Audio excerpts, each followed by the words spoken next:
Salut à toi pour cette nouvelle vidéo, et dans cette nouvelle vidéo, comme tu as pu voir dans le titre, on va parler du faux crochet extérieur. Donc le faux crochet extérieur, c'est un geste que Maradona, Ronaldinho faisait, c'était comme leur signature.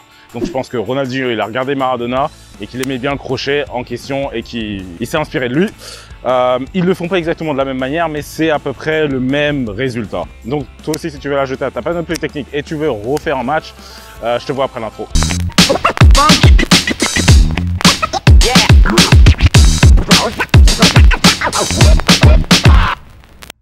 Ok, donc le faux crochet extérieur, c'est un geste technique déjà stylé de 1, et de 2, il est super efficace. Lorsque tu le fais, ça sera difficile pour un défenseur de 1 d'anticiper, c'est presque impossible parce que tu fais comme si tu pars sur l'extérieur et pam, tu pars sur ton pied faible.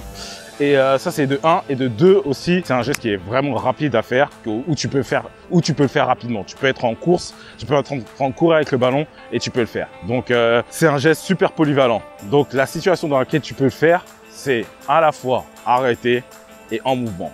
Rares sont les gestes que tu peux faire arrêter en mouvement, mais le faux crochet extérieur, c'est un geste que tu peux faire dans deux situations. Maradona le faisait à la fois arrêté et en mouvement.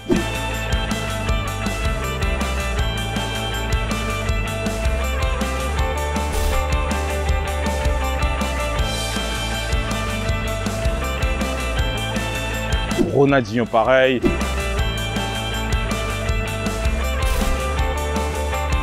Et donc c'est vraiment un geste super polyvalent dans le sens que tu peux faire lorsque tu es arrêté, lorsque tu es à petite vitesse, lorsque tu vas archi vite avec le ballon, tu peux le faire dans toutes les situations. Maintenant, la situation dans laquelle tu devrais le faire, par rapport au défenseur, c'est simple. Le défenseur, il devrait être face à toi, ok?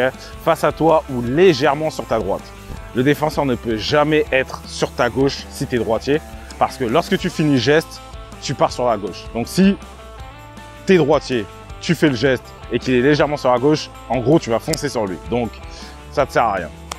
Ça, c'est la première chose. La deuxième chose, c'est que tu peux faire lorsque le défenseur, il est en train de se jeter sur toi, il est arrêté avec toi, ou bien il est en train de reculer, ou bien il est en attente. Tu peux le faire dans toutes les situations dans lesquelles le défenseur est ou en train de bouger ou est arrêté. C'est vraiment un geste que, franchement, je te conseille d'apprendre et qui est vraiment, ou que tu peux vraiment faire dans plein de situations. Et c'est pour cette raison d'ailleurs que Maradona le faisait tellement dans différentes situations, et Ronaldinho aussi.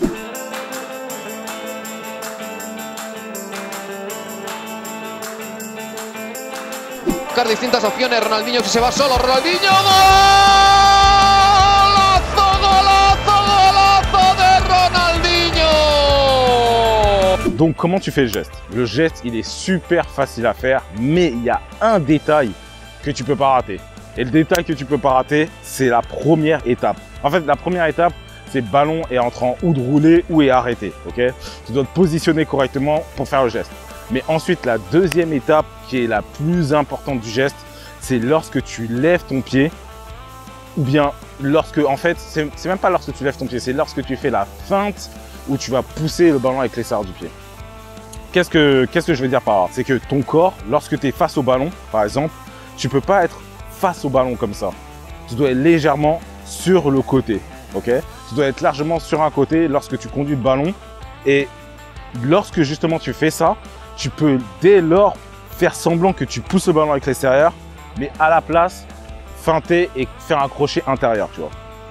Il faut se rappeler que si le ballon, tu le laisses en face de toi, ça sera très difficile pour toi de faire comme si tu pousses le ballon avec l'extérieur. Tu peux faire comme si tu pousses le ballon devant toi, mais pas sur l'extérieur. Donc c'est pour cette raison que tu dois être légèrement sur un côté et faire comme si tu pousses le ballon avec l'extérieur, mais à la place, tu pousses le ballon avec l'intérieur. Donc ça, c'est la première chose que tu dois te rappeler. La deuxième chose par rapport à cette étape, c'est que tu peux monter le pied haut comme ça pour faire la feinte, ou bien ton pied, tu peux le garder bas. Tu vois, t'es pas obligé de le monter, tu peux le garder bas et faire comme ça, tu vois. C'est ta préférence, c'est toi ce que tu choisis, c'est toi ce que tu veux faire, ça dépend de toi, tu vois. T'es pas obligé vraiment de faire comme Ronaldinho faisait. Ronaldinho et Maradona, ils levaient haut leurs pieds, et ce que ça fait en fait, ça permet aux défenseurs de beaucoup plus partir sur la feinte, parce que le défenseur, bien entendu, quand tu fais quelque chose comme tu lèves ton pied ou quoi que ce soit, le défenseur, il est en train de se préparer à ton prochain geste, tu vois. Donc lorsque tu lèves ton pied, ça accentue la feinte en soi. Et aussi le fait de lever son pied, ça te permet d'avoir plus d'impulsion lorsque tu fais le geste.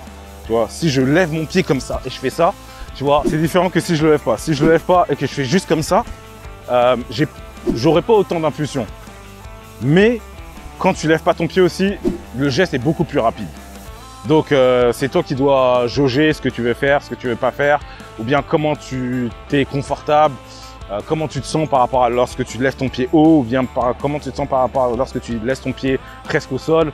C'est toi qui vois, c'est ton choix, c'est toi qui choisis, c'est ta préférence, c'est ton style. Maintenant, rappelle-toi que lorsque tu le fais en tout cas, essaie de mettre autant d'impulsion que possible. Ça veut dire que même si tu laisses ton pied au sol, et même si tu le mets en l'air, lorsque tu le mets en l'air, en général, tu auras plus d'impulsion, tu vois. Mais lorsque tu le laisses au sol, essaie d'avoir autant d'impulsion que possible. Tu dois sauter et en même temps faire ça, tu vois. C'est vraiment un saut que tu fais. Là, j'accentue le geste, encore une fois, et face à un défenseur, ça va pas marcher comme ça. Là, je le fais pas rapidement, j'essaie vraiment de te montrer et te faire comprendre comment tu le fais. Mais en gros, lorsque tu le mets légèrement sur le côté et que tu es en train de conduire le ballon, si par exemple tu as arrêté, tu te mets légèrement comme ça, et c'est vraiment, tu fais ça, tu vois. C'est vraiment, tu fais comme ça, tu vois. Et encore une fois, par exemple, arrêter, t'as pas besoin ou tu peux pas forcément sauter de la même manière que lorsque tu es en mouvement. Lorsque tu es en mouvement, il faut vraiment sauter, tu vois. Il faut vraiment sauter pour justement faire le geste. Donc ça, c'est une autre particularité importante, c'est que lorsque tu avances vers le joueur, tu es en train de trottiner, tu te prépares légèrement pour le geste. C'est pas une feinte de corps, tu te déplaces légèrement sur le côté de ton pied faible. Et ensuite, tu sautes et en même temps, tu fais comme si tu pousses avec l'extérieur de ton pied, mais tu pousses avec l'intérieur, tu vois. Et donc, c'est comme ça. Et donc, en gros, lorsque tu fais ça comme ça, le défenseur va vraiment croire que tu pars là-bas, mais à la fin, tu coupes et tu pars de l'autre côté. Donc ça, c'est vraiment important. C'est la deuxième étape. La deuxième étape, c'est la plus importante. C'est ça qui fait 85% du geste. En gros, pour résumer, tu dois feinter que tu pars avec l'extérieur de ton pied, sauter légèrement. Et ensuite, la dernière étape dont on va parler, c'est le crochet intérieur. Donc le crochet intérieur, tu le fais avec cette partie-là, qui est l'intérieur pointu. Donc la même partie que tu utilises par exemple pour la virgule, c'est cette partie-là en fait qui va faire que le ballon va repartir sur le côté et tu pourras le fouetter en même temps. Donc lorsque tu utilises cette partie-là, il faut vraiment taper le ballon, tu vois. Vraiment le taper. C'est en fait, tu le fouettes aussi fort que possible.